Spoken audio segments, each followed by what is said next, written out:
Constructing your life is about much more than just building a bank account.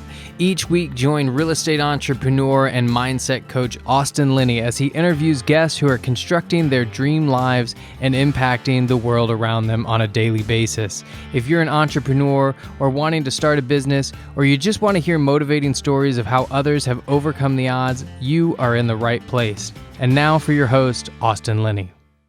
Guys, welcome back to Construct Your Life. This is Austin Linney here. We have a treat. We don't know if he's a taxi. We don't even know what he's doing today. We think he sells roofs, but we don't even know. So before we get into you, I'm going to give him a little backstory. So I was 17, a lost little boy. Parents got divorced. Started working in the restaurant business, which back then we just call it the drug business. I don't think it was called the restaurant business. I think it was called the drug business. And me and this gentleman, for lack of a better word, my first ever mentor, we hadn't spoken in years and reconnected a couple of months ago. And here we are, Mr. Kirk Hampton. How are you doing, sir? Hi. Good to see you, buddy. Good to see you too, man. Awesome to see you trending from time to time. So guys, what you haven't seen on the podcast is a lot of people see, 4 years up, right? They see this, but what they haven't seen is, 17. I tell stories about that, but they don't know. Before we get into you, I love if you could give the audience kind of an understanding of who I was at 17 and 18 and 19. Okay. So, and I have to share this because I'm getting to watch the culmination of what I felt like we tried to do mentally and spiritually with you a million times, and him hit a wall and start all the way over, mentally, spiritually. I'd never seen someone come off the starting block as strong as him, but then when he got hit, I'd never seen anyone fall as hard as him. And we went through that. I got to tell you a story. I still cycle a little bit, but I used to cycle a lot when I lived in Tempe. And this old guy like 60, right? Dude, the first time I ever rode with somebody ever, like a group of people, right?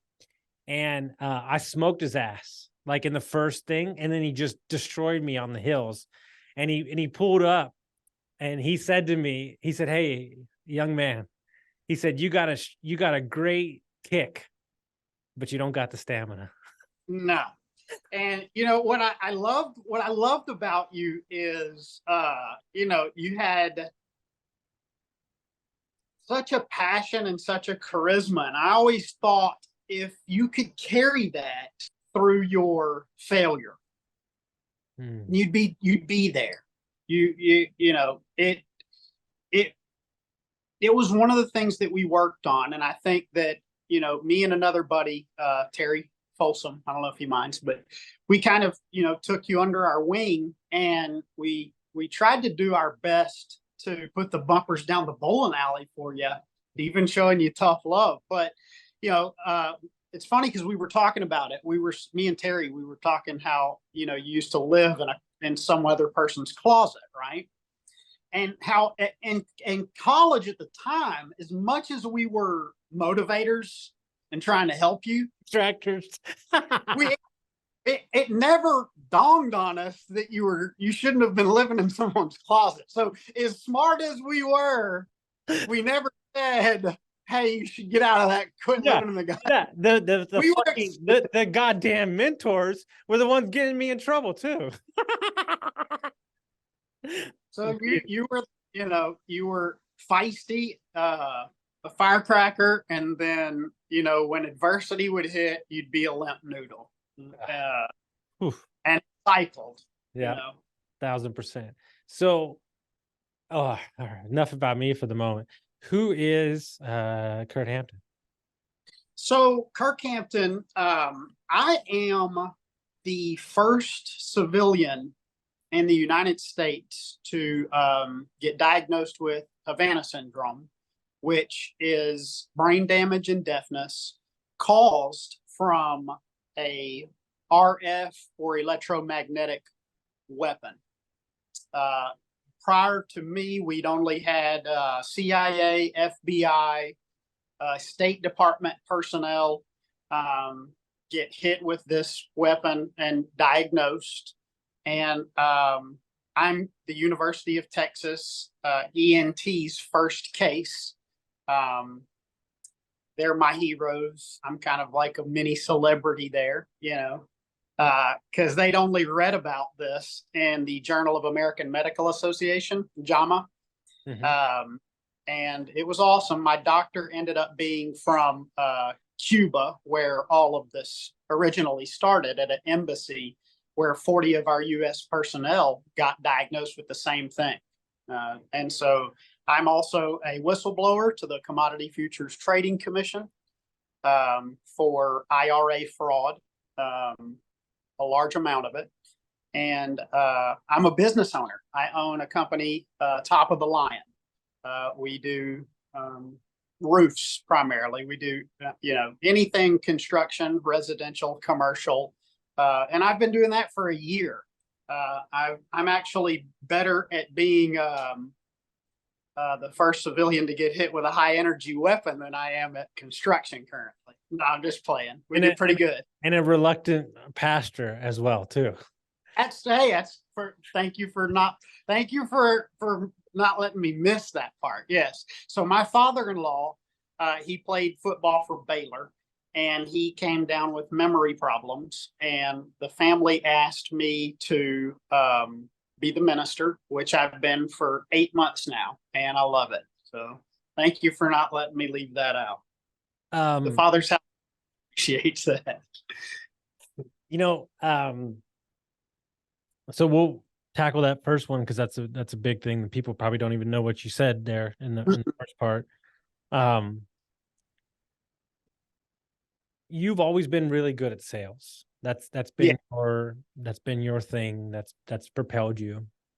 I love people. Yeah. I love people. What happened though? Because you were making a ton of money, and it's good. And what shifted for you? So I always made a tremendous amount of money. So in 2006, when I my first year out of college, I made in 10 months $112,000. By the age of, and I was 22 or 23 at the time. By the time I hit 30, I made my first million. I'm 41 now. I probably made one or two, since 30. But certainly didn't save it, made sure I spent it well. But I was making at least $250,000 a year when I left the precious metals industry. So I stayed very successful. So. And it's been a lot easier to keep your mouth shut. Why did you make a shift? Well, yeah, that's a really great question. So I think that I'm working on a book called The Values and the Variables. The premise of it is that a man, in terms of who he is and what's right, is a virtue that can be chosen and carried at any time, all the time, no matter what the circumstances are. So there's nothing in life that we as people should ever come up to, no situation, and reason with ourselves that we can't choose the highest level of virtue that's imaginable or obtainable. And, I knew a tremendous amount of elderly investors that had one expectation of what they should have gotten for their retirement. And there were terrible indications that something different was occurring. And I had to answer to, these people's retirements, they're liquidating through me and with me. And I had to answer to every time somebody did a required minimum distribution, which once you turn past 72 and a half, the government requires you sell IRA. Well, every final quarter, I'd have had to have been covering up for something I didn't agree with, And it led to me. We had an impasse, and so I left that company, and my life changed shortly after that. It was within a year I was diagnosed with brain damage. Well, the righteous normally are the ones that get roasted. Yeah, that's right. That's right. I do understand, in the book, which I can't quote it verbatim, but Paul had a thorn in his side, that he refused to remove. He was thankful for it. He called it God's grace. And so certainly me going through what I went through, I'll put it to you like this.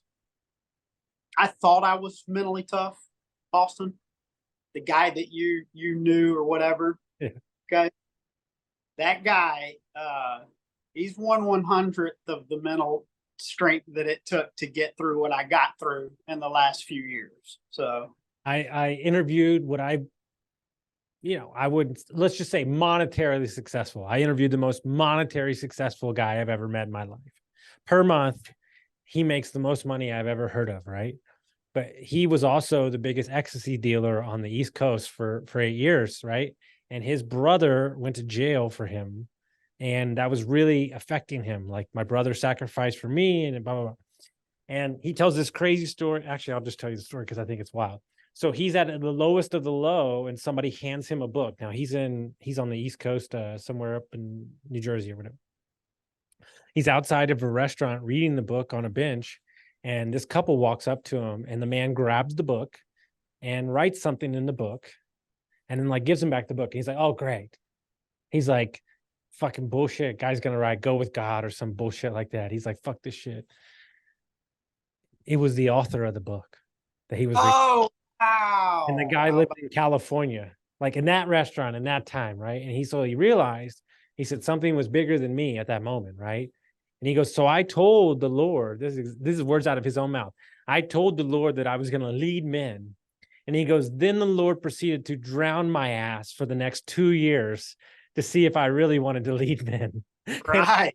I thought it was the most poignant. Well, I can identify with that because I've always loved the Bible. You probably remember me, trying to preach to you at times I shouldn't have been, I imagine, trying to give you some kind of perspective, right? That, but it was interesting because I never set out to minister, and they asked me to do it 4 or 5 times. And finally, he was giving a sermon and he forgot to give it. And it was real. They'd already asked me to do it 4 times. He was just standing there talking about things that were not ministry related. And it was, I knew God called me because, God pushed me into it. And it was that in a string of God pushed me into it. The odds of me getting hit with a high energy weapon or a RF weapon, they're worse than 1 out of a million. There's only been about 200 people, I think, globally that have gotten diagnosed, and they're, CIA embassy workers. They're some of the highest decorated intelligence professionals in history. And going through it taught me a lot, not only about who I am, but who people are, the beauty in people. I had a really bad thing happen to me, okay? But you would think there'd be a lot of victimization or trauma in that. One of the coolest things about going through something so terrible, I'm in my bed, okay, for 5 hours, hearing such a high pitch frequency that I hear tissue inside of my vestibular breaking, okay? It's crunching. I had fluid on the outside of my temples. My brain was swelling from the heat, but it had nowhere to expand because of my skull. It was one of the most painful things I could try to explain. It was literal torture. And I went through one of the worst things that any human, I wouldn't wish it on any human, but I'll tell you what happened, man. I got to see the beauty in a lot of people along the way.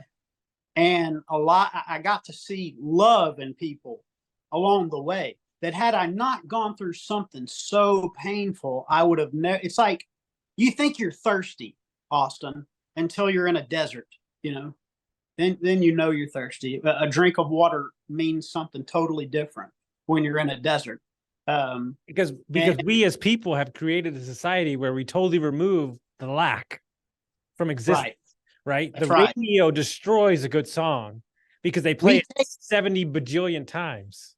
We take love for granted. Look, man, there were people that didn't believe me because they couldn't see the weapon, and I understand it. You know, my brain was bleeding, and not even anybody in my family that had the wherewithal to hand me an ice pack.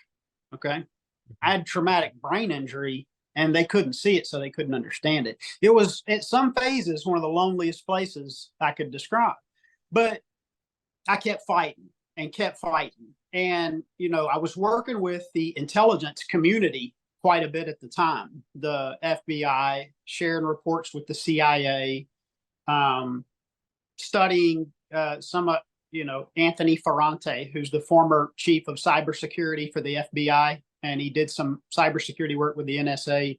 You know, talking to him talking about some of the implications to those types of people. And I took, I was pretty dizzy. I couldn't walk very well at the time, but I took a couple of years off and I immersed myself in accomplishing something that should have been impossible. I got acknowledged as the first citizen. And I want to point something out about it. When I went in for my diagnosis, I walked in, Austin, and they said immediately that I'm deaf and there's something wrong with my brain. I said, perfect. Can you guys go ahead and give me the diagnosis so I can move on with the intelligence community? And they said, no. I said, wait a minute. I have the same exact thing going on with me as these other people in the medical field. Y'all are diagnosing and you won't diagnose me. They said, no. I said, why? They said, because you weren't stationed in Cuba. They said, what we're going to do is establish a health baseline and monitor you. Okay. And if the attacks continue and we observe more physical damage, then we'll consider it. Within 2 months, I was diagnosed. So I took more damage. I kept feeding the intelligence community information, started giving up some real vital case information, and became the first civilian. It was difficult because I didn't even get acknowledged like our U.S. personnel. You know, I had to continue to keep getting hit and take physical damage to get acknowledged. But thankfully, they gave me the diagnosis. You know, so pretty phenomenal overcoming. It felt like, you know. And why do you and you know, I mean, you're sitting here talking to us. What's, you know, the road back? I mean, you know, how are you in a place with so much peace now? I mean, I wouldn't say peace, but how are you? That's a question that makes me emotional because you see it evidently. But I'll tell you this, man, when you're at the end of your ego and yourself, okay? Mm-hmm. And you've put your whole effort into something, everything you have, and you still came up a little short. To me, that's one of the most liberating experiences that God gives us is failure and us having put in every single thing we have, because then it makes it less confusing about who we need to be to continue to move forward if we're not going to quit. Mm-hmm. And in that, my peace comes from the power that I know is in me. Is it can't be my own, because I couldn't have accomplished what I accomplished, Austin. I would believe that it'd have to be God in me or some divine energy. If people are not of the background to use the word God in their spirituality or philosophy, Mm-hmm. then I just call it a energy that has some sort of deity for what's good or what we could agree is good. And God, in my language, God gave me a peace. He did all the work for me. I mean, dude, I was trying to hire a private investigator to prove what the CIA ended up proving for me. So I have a timeline of this that, nobody would believe, but I'm in the hospital. Okay. I get hospitalized I got to go to the ER in 2020 in over Christmas. They hit me. December 5th of the same year, the National Academy of Science, Engineering, and Medicine released a 77-page report on how I could get medically treated, and it didn't exist prior to that. Mm-hmm. We're talking in the same month, our government released how I could get medical treatment. Mm-hmm. Now, keep in mind, it was so new that the doctors didn't even, I was telling them to Google it and they wouldn't. That's how new it was. Mm-hmm. Okay. They didn't even know. But, Congress enacted the National Academy of Science, Engineering, and Medicine to do the most intelligent research on anything that's medicine, engineering, or science. And because this was such an anomalous incident, they pulled out the top experts, and so they proved and gave me a path to prove what was going on. I'd have been I don't know what I would have done without that. I wouldn't have had anything to even call what was happening to me, and the peace I have now is I see that it was all part of God's plan or divine intervention or whatever you'd call it, Well, I think the biggest thing is that we run from the darkness. Instead of making friends with it. What I tell everybody is entrepreneurship, believing in yourself. It's like walking down a hallway with no handles on the doors and the lights are out. That's right. You have to continue to walk within the faith, because what's behind you is what you already know. That's comfort, that's safety, right? And I had a guy tell me in Dallas a couple of months ago when I was at an event, he goes, man, your give a fuck is just gone. He's like, it's broke off. You don't give a shit. I said, it's not that I don't care. It's that I accept that feeling, but I don't let it control me. There's two different things. Yeah. Right? And so when I started introducing myself as, hey, I'm divorced, a meth addict, homeless, alcoholic, nice to meet you.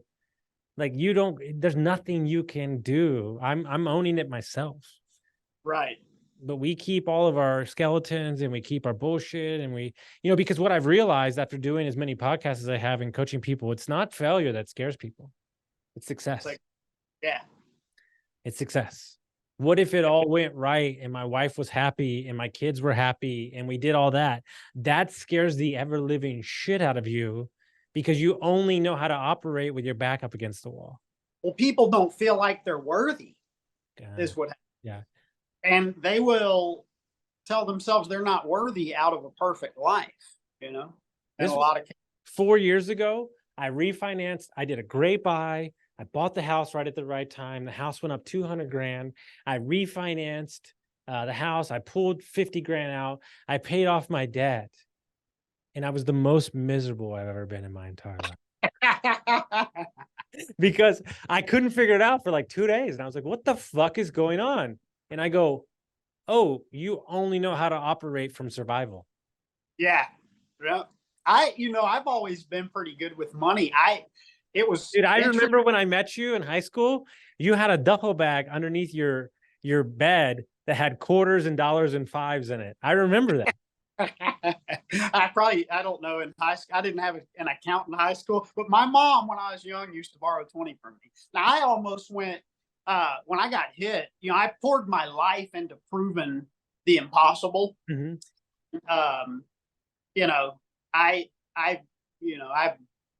I almost got to the point where I was selling everything, Mm-hmm. But I've been working for Dark Mountain Roofing now for a year. My company is a consulting sales company, top of the line. And just I like this. I want to get to this part for your target market, right? Mm-hmm. We raised just me door knocking in a year, a little over $1 million in sales in 1 year. So, and that was me walking into an industry I knew nothing about. Dark Mountain Roofing had been open for 4 years.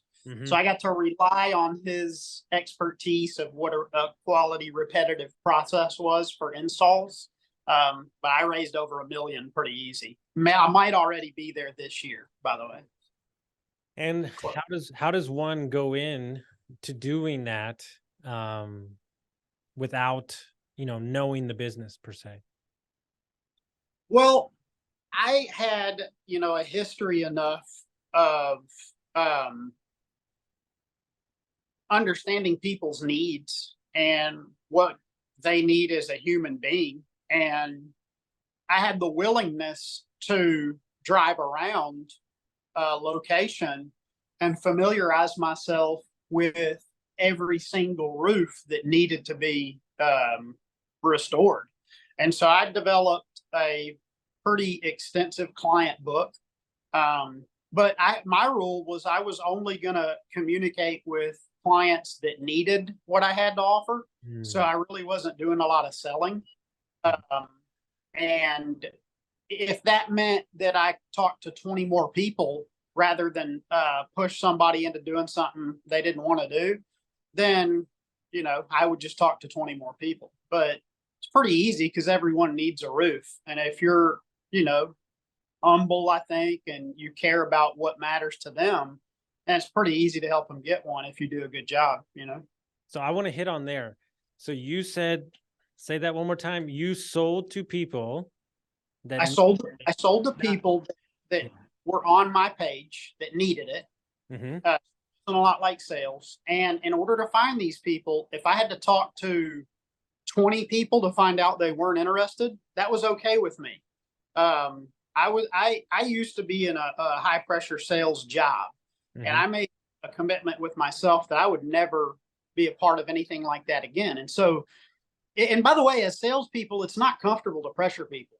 So I like to preach a method that involves, I'd rather have somebody give me a short-term no 20 times so that I could get that one person that really loved what I wanted to offer and what I was doing, rather than contacting 5 people and having to wrestle one of those 5 into submission. Does that make sense? 1,000%. I think it's about work. Well, see, you and we're creatures of efficiency.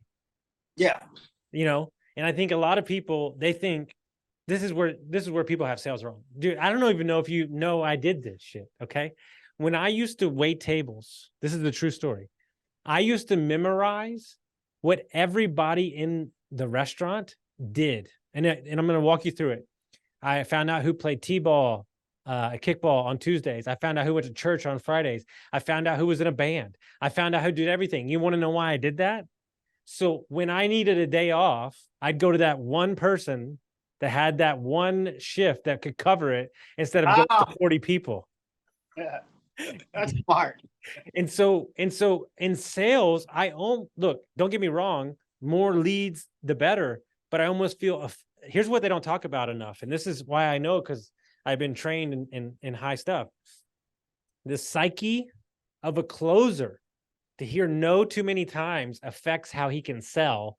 And so one of the techniques is set them up with success with all the information they need to close it. They have a higher percentage. They're going to be better at their job. And that's what they don't talk about, the tangibles.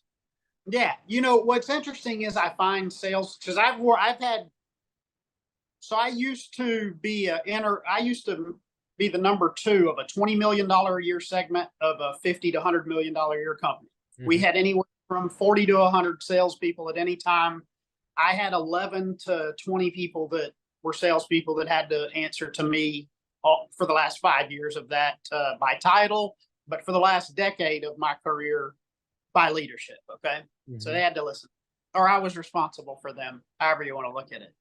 And I've seen a lot of personalities come and go. And what I find interesting about salespeople is, in the pursuit of avoiding rejection or trying to avoid rejection, they find more of it. So we get scared to have 19 people tell us, leave me alone, because we don't want to hear that 19 times. It reminds us, for some reason, of every life failure we've ever had those 19 times, which is not what the truth is. Okay. We want to bring all of our life's history into that failing moment. Okay. And make it way heavier than it really is.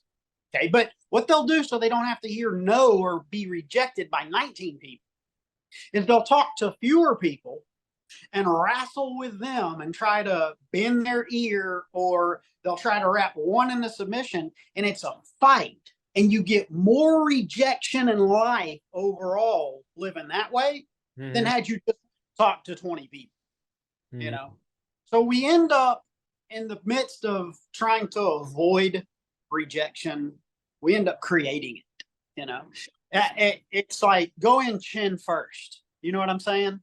Don't worry about it. No, it's successful. It's the greatest compliment I've ever got from anybody that talks about me. They go in the same sentence, you can cuddle me and knock me the fuck out. And I find so much joy in that because there are both sides of it. I can be 100% honest with you, but also care about your well-being in the interim, right? Right. And I think the avoidance thing is so important because we're avoiding all the things, like the places that you're trying to avoid are exactly where you should be looking. Exactly. To me, life's criticism is the universe's way of telling me that it loves me. Okay. Because life's criticisms, those are the things that guide me and shape me to be a more perfect person. And, you know, if you ever find yourself with the universe not criticizing you, you better go figure out something to do. You better find out what, you know, you better go find a less safe spot. No, I love that. So when, you know, you deal with this illness and you're trying to figure out what's going on and you're in the hospital and all these different things, what has this last year, you know, to get back out in sales, to see success, what has that done for you? Has that kind of reinvigorated your life and kind of attached new meaning to it? You know, when you're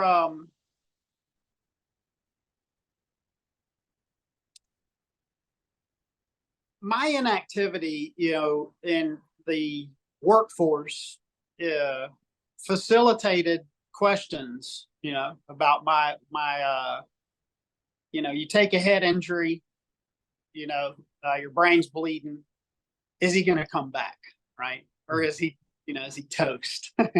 Because, you know, the right head injury, traumatic brain damage, you know, it can take you out. I couldn't walk for a little while. But this past year has been refreshing for me because I got to remind my family counting on me to bring in bread.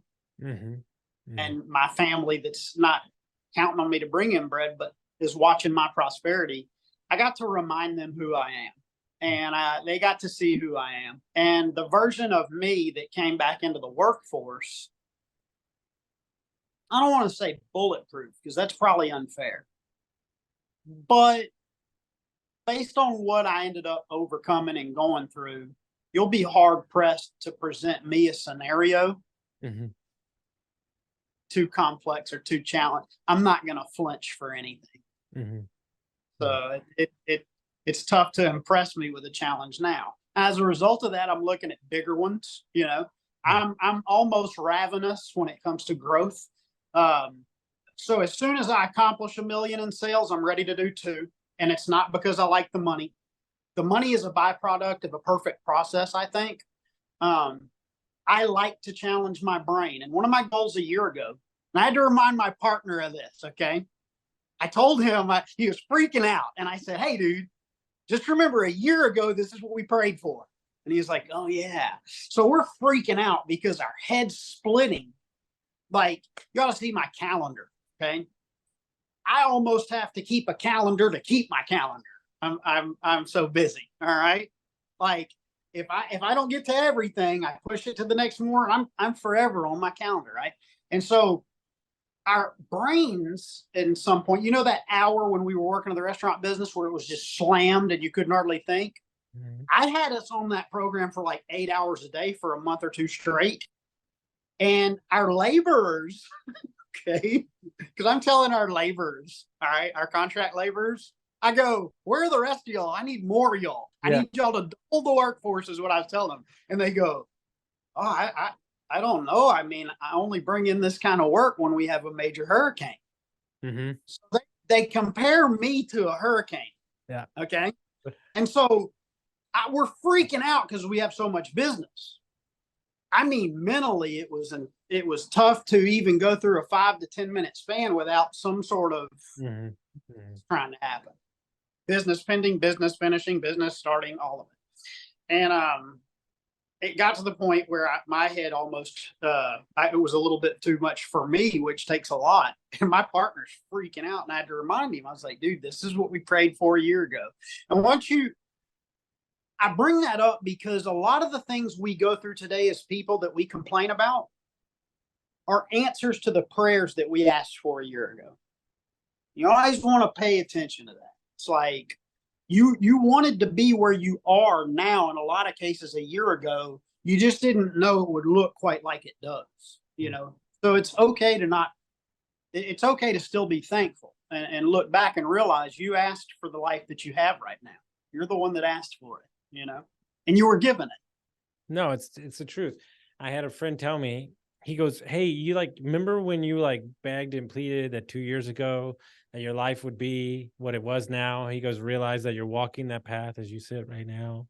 Yeah. The whole crap. Right. And so we have, I love my COO because he's just as insane as I am, but we've hired 26 people in 90 days with no marketing, and we're still busy, and we still don't have enough people, right?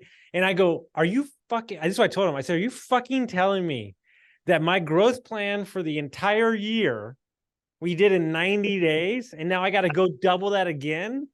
And you gotta go. He's like, yeah, I am. And I'm awesome. Like, oh no, it's great, but it's holy crap. And then but then I think to myself, if I turned it off, we haven't even turned on the marketing yet. And so you have to understand that as a great mentor of mine, he said, at one point in a company, you're either doing two things and two things only. You're either growing top line or you're creating more net profit. They can't work. Yeah. They can't work at the same time. Yeah. We know that we're in top line growth for the next 2 years. So that solves so many problems. And then you start, but here's what's happening. Just by, good work and the proper people, we're doing both, but the focus is on the top line. But I think ultimately you have to ask yourself, are you all in? Are you all into this thing? Right. And, those people that work for you, they're happy with the work. So then they're going to go find more people and they're going to bring them in. Right. And that's kind of that's the recipe that you're hoping to create. Well, sure. And I love service. I think that, I put something on my Facebook, just a little saying I came up with, that it's not until a man serves another person that he can even realize the greatest attributes of himself. And waking up to challenge my potential every day, accomplishing things, I'd run into plateaus or barriers of growth that I almost couldn't figure out ways out of until I decided to go help other people. And so people that are coming into our business, quality workers, it's weird having them watch me because I'm not putting on. I just want to create an environment of love, service, helping each other, because that's who I prefer to be around. And it's wild seeing how thankful they are, how just seeing somebody that is an employer that treats them like they matter. You know what? You want me to share something with you? It's wild, So my HR director told me that one of the employees came up to her last week and said, this is the first time in my 45 years of life that I don't feel like a doormat. That's awesome. That's what this whole thing is about, man. It's everything. Like I had a guy crying last night because he's so happy about life and who he's working for. And he's like, dude, it's all possible working with you. And it's like, and the thing is the same thing I told my client this morning. I was like, the alcohol addiction, the divorce, the drug addiction, the homelessness, the wayward path, it made me, and I have no problem. Like, and this sounds so egotistical, but it's not. There's no chance that I'm not a top 5, top 10% CEO in America. Yeah. And I might not have certain chops, but there's nobody that can motivate people and care about them the way that I do. And here's what I'm okay with that. This is a season of my life. And then I will become more of a motivator / quarterback when I become president and so on and so on. So my other owners couldn't pull me out of this shit. Like, come try to get me, motherfuckers. Like, I fucking love what I'm doing. But I'm also okay with putting this much into it because I know it's a time, it's a season and a place. Because I do want to have kids. And I do want to be, more available to take them to soccer and stuff. But then if I do it now, if I put in the work now, then I'm going to have more freedom here. And I think a lot of people don't realize that. That's one thing that I came from a job that worked us like dogs. Okay. I worked for a company, and it wasn't until the last maybe year, it seemed, that it got reasonable or close to it. But in what I do now, I had to do in vitro. We had to do in vitro 3 rounds to have 1 kid, My wife had a less than 2% chance of naturally conceiving. She had low ovarian reserve. I talked to an embryologist statistician for an hour and a half, and he said that the odds of us having a kid every time we spent 12 grand was 36%. And sure enough, we had to do it 3 times. We had Samuel, thank God. She had some pretty tough complications afterwards, just hormone regulation. But to me, man, it's special. I won't, it's not that I don't do it. 1 or 2 times, 3 times in the last year, I've missed practice or time with him. But 5 o'clock matters. I'll borderline burn down the success ship to make sure I captivate that moment with my kid and my family. And that's hard. My dad was a workaholic. My sister's a workaholic. I easily am a workaholic. People used to complain about working 12 hours a day, and I looked like a leader because I didn't complain. But it was so ingrained in me that you can't outwork me because I love it too. I can act like I'm working like in the 14th hour or whatever and act like it's a problem because that's what normal people do. But I didn't care. I was in. And so it takes a tremendous amount of discipline for me to get home at 5 or 6. It takes a tremendous amount of discipline to sit down and have face-to-face contact with my family at dinner, not because I don't love them. I want to work and grind and grow and build. And to me, it's like how I used to play Call of Duty. So 5 years ago, I was top 1% in the world on Call of Duty online. Just putting that out there. 111,000th in the world, and there were 12 million people playing, roughly. I had to put the game down, of course. But, work and success for me is like my Call of Duty.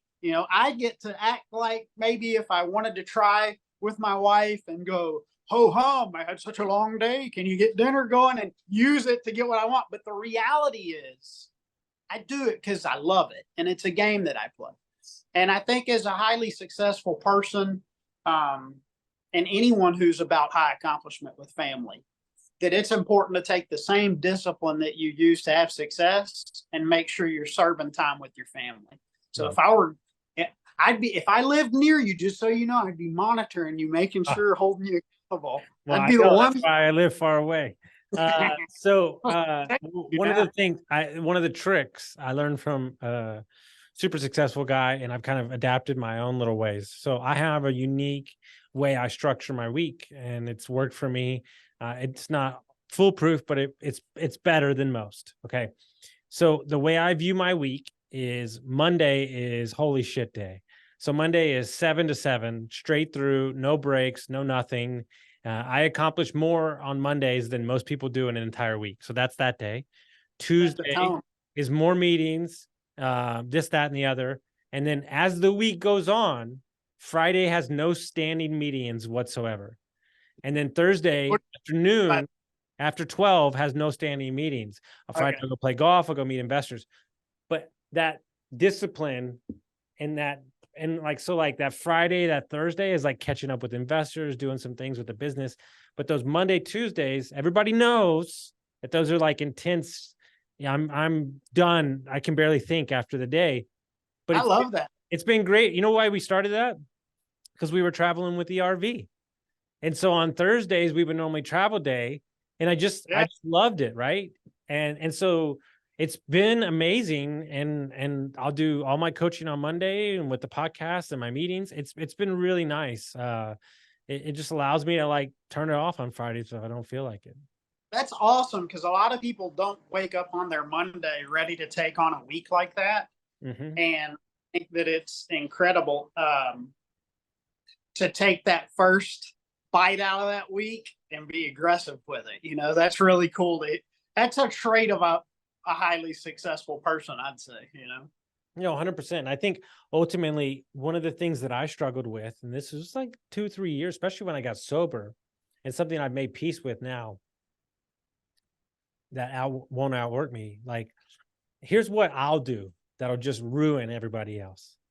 Is I am the most consistent son of a bitch you've ever met in your life. You're never gonna get like, and so what I realized as a coach is I have to, one of my favorite kind of quotes from one of my other mentors, like, does your audio match your video, right? And so I don't care what time you're waking up. You see my Instagram story, 5 a.m., 4:30, I'm up. And so no matter what they did, the coach was leading the tone, right? And what I realized is that was part of, I started getting up for others instead of me. Yes, that's it, dude. Right. And so you do these things, you create these things, these pools, right? Because you and I are more, I'm easier if I spend money, blah, blah, blah. Like I'm more inclined to do it, right? Because I'm the last person to, put money on myself, right? But if it's, my fiance wants it, it's fine, whatever you need. So you just learn these little tricks, you learn these little ways to get started, and then you create a new reality, and then you just, boom, you're off the game. Absolutely. There, the waking up for another person, there's people that don't want to get out of bed in the morning. But there's people who have families that don't even consider it. It's seamless. You automatically are getting up. And serving other people creates an innate power in us that we don't even have to try to instill. Just by serving others, we're immediately powerful. And I want to, since we have sales backgrounds in history, I want to give you a little parable, if you will, about the importance of high achievement and raising the bar. Okay. So, and this has nothing to do with greed or money, but money is a measure of what we're putting in and what we're getting out in terms of effort, fortitude, mental capacity. Okay. So we play little games with money that don't have to do with spending it or greed. I drive a terrible vehicle and make a lot of money. It's because I play a game about high achievement. But here's what happens. This is why it's important to always raise your goals. Now, I know we as salespeople, when we hear that, we think, oh my gosh, here we go, another motivational speaker telling us to raise our goal. No, but I'm going to tell you there's a really interesting psychology behind it. So let's say I tied your hands behind your back, okay? I punched you in the face, knocked you to the ground, and said, all right, get up. I'll give you $1. You might get up, right? I tied your hands behind your back and I punched you in the face and I said, now get up for $1 million. Question is this: will you get up one more time than you would have for high achievement versus low achievement? Answer that is yes. Here's my point.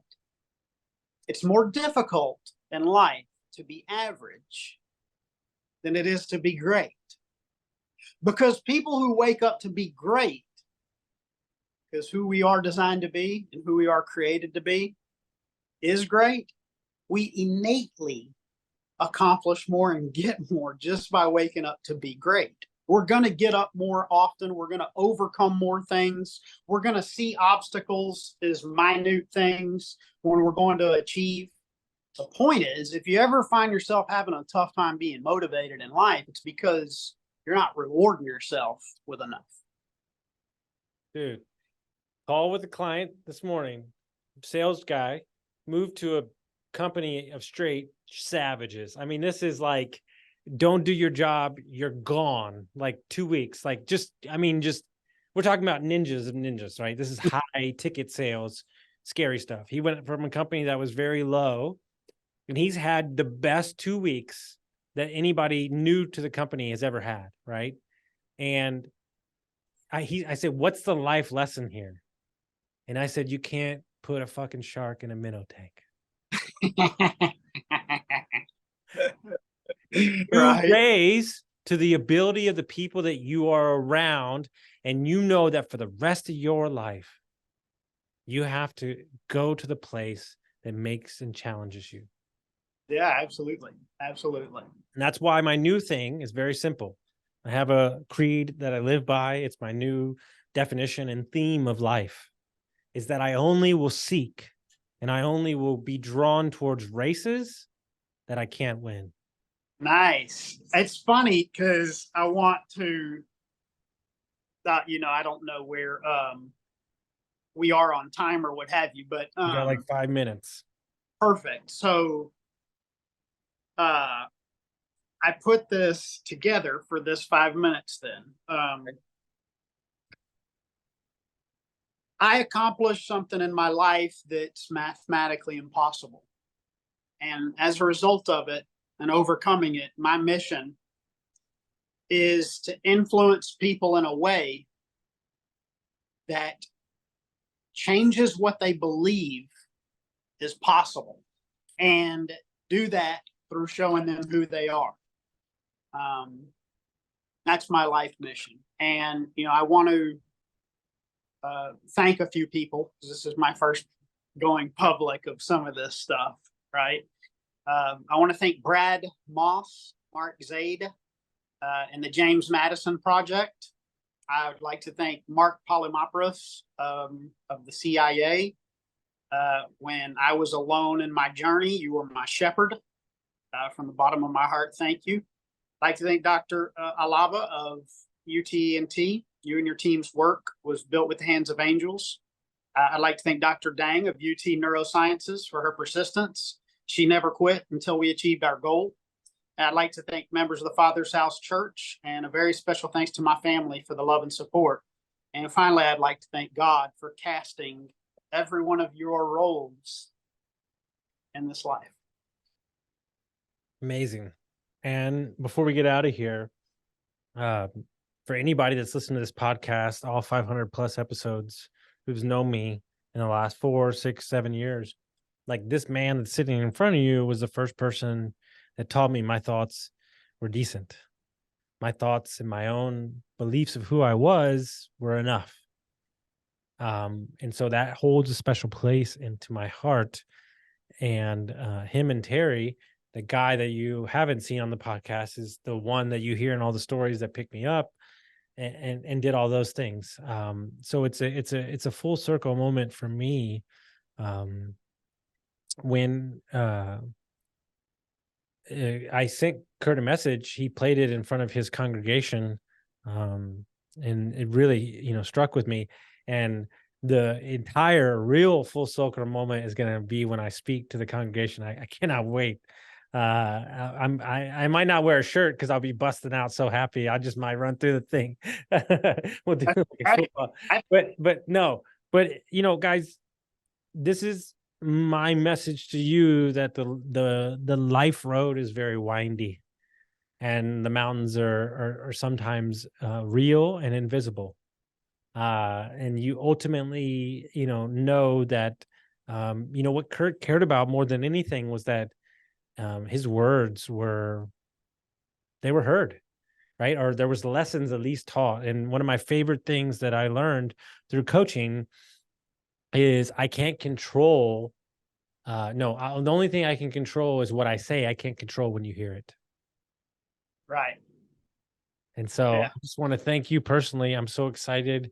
I can't wait to send this to Terry and so many other people. So Proud. if people did want to reach out and connect with you, how would they do that? You can Kirk Hampton. You can message me on Facebook. I think I'm on Instagram also. I don't post much on there, or Twitter. LinkedIn, I'm on there. And my phone number is 409-728-5229. Call me anytime. And just however you'd like to communicate. Awesome. Guys, if you got some value from this episode, send it to a friend, and we'll see you next time. Thank you.